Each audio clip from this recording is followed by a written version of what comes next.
Glória a Deus, salve cada irmão, a cada irmã nesse dia com a maravilhosa paz de Cristo Jesus. Deus venha abençoar o teu lar, que Deus venha abençoar o teu entendimento nesse dia, que a palavra do Senhor ela possa regar, amém? A tua vida, os teus caminhos, as tuas decisões, as tuas atitudes, as tuas palavras, e principalmente os teus pensamentos, amém? Estamos falando de andar contra a palavra de Deus, temos de falar, somos todos irmãos, somos todos filhos de Deus, né?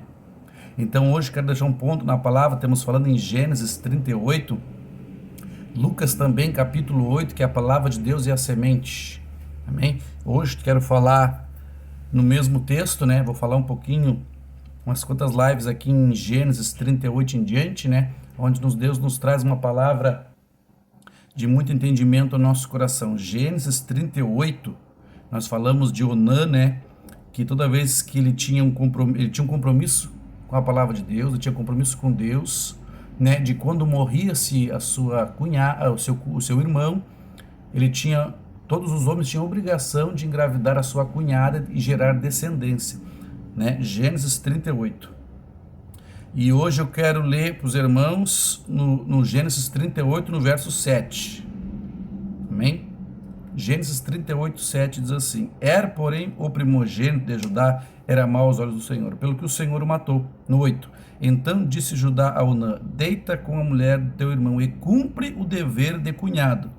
Suscita descendência a teu irmão. Aí no 9 diz que toda vez que ele tinha uma relação sexual com ela, ele largava o sêmen no chão, né? O sêmen que é a semente, que é a palavra, né? No grego quer dizer semente, que quer dizer sêmen, amém? Então ele lançava isso no chão. Só que eu quero trazer hoje para os irmãos um ponto que a gente deve levar em consideração, que em Gênesis não tinha o Torá, não tinha o Velho Testamento, eles não tinham um papel, uma palavra, os mandamentos escritos em tábuas de pedra. Aqui eles não tinham, você está entendendo? Mas ele sabia que ele tinha um compromisso de deitar com a sua cunhada, que seria sua esposa, no caso, né?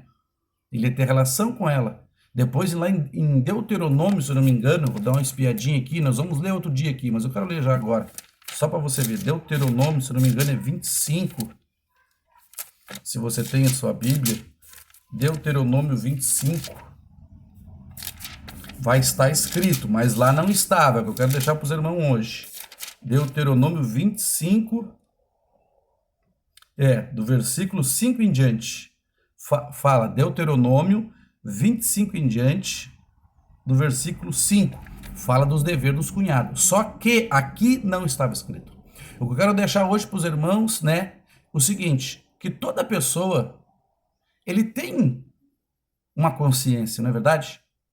Então, muitas vezes a pessoa, eu não conheço a Bíblia, né? Eu já escutei uma pessoa dizer assim, eu não leio a Bíblia para não saber o que é pecado. Eu já escutei isso, de uma pessoa que não, crente, é claro, né? Ela diz, eu não leio a Bíblia porque eu não sei o que é pecado, então Deus não me culpa.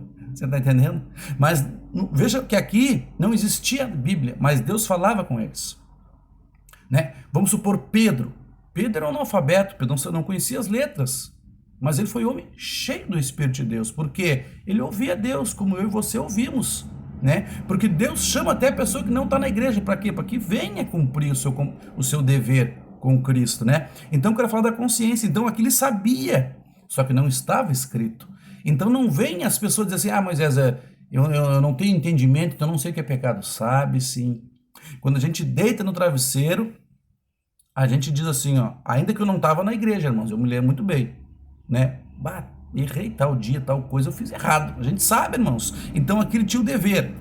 Então por isso que muitos caem na fé. Por isso que em Timóteo, capítulo 1, quero atualizar aqui o texto, 1 Timóteo, capítulo 1, no verso 18, diz assim, esta instrução te dou, meu filho Timóteo, que segundo as profecias que houve acerca de ti, por elas combateu o bom combate. No 19, conservando a fé, a boa consciência, a qual, havendo rejeitado, vieram a naufragar na fé. E aí ele fala, né? Entre esses se encontram Emineu e Alexandre, os quais entreguei a Satanás, para que aprendam a não blasfemar. O que eu quero deixar é o seguinte, que nós temos uma consciência, e ela nos acusa. E muitas vezes é Deus dizendo assim, não faz, sendo tu crente, sendo tu não convertido ainda, porque Deus vem trabalhando até nas pessoas que não estão na igreja, porque Ele quer trazer para cá. Um dia eu não estava na igreja, Deus falou comigo, foi o Espírito de Deus que me convenceu, né? Até no último louvor que eu postei, eu falei, foi através do louvor, né? Então aqui não existiu Torá, mas ele sabia que tinha um dever. Nós temos o dever de seguir o Senhor, ainda que tu não está na igreja hoje, você que me ouve, mas tu sabe que tu deve tomar um compromisso com Deus, né? Tu sabe quando tu deita no travesseiro, eu errei hoje aqui, eu errei lá. Nós sabemos, irmãos, a palavra só alinha, a palavra dá força, a palavra nos confirma o restante que falta, nos ensina pontos, né? Isso tudo é obedecer a palavra, ouvir a voz de Deus. Então escute a tua consciência, deixe Deus falar no teu íntimo, escute, Deus tem falado, escute, dê valor, dê ouvidos, né? Porque aqui muitos não dando ouvido à sua consciência, eles naufragaram na fé, naufragar, muita gente afundando, muita gente caindo, muita gente com seu casamento destruído, muita gente nas drogas, muita gente na bebida, muita gente, né, fora dos propósitos de Deus, porque um dia Deus falou e nós não demos ouvidos. Então dê ouvido à voz de Deus, escute o Senhor falar ao teu coração, ainda que tu não entenda nada de Bíblia, mas Deus fala no teu íntimo, dê ouvidos. Que Deus abençoe em nome de Jesus. Paz.